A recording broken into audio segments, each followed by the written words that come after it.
നമ്മുടെ മറ്റേ വണ്ടിയില്ലേ ചെമ്മണ്ണാർ റോഡിനെ ഇതൊക്കെ ലാഭമുള്ള വണ്ടിയാണ് മറ്റേ അത് ചേട്ടൻ്റെ മക്കൾ ചേട്ടൻ ക്യാമറ ഇട്ടൊന്നേ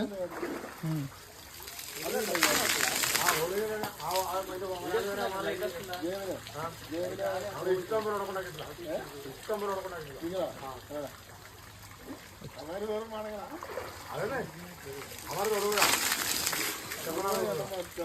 അത് ചമക്കാറുണ്ടായിരുന്നു അവിടെ മൈലാടുമാറുണ്ട് ഒരു രാജി അത് ചെല്ലുമ്പോൾ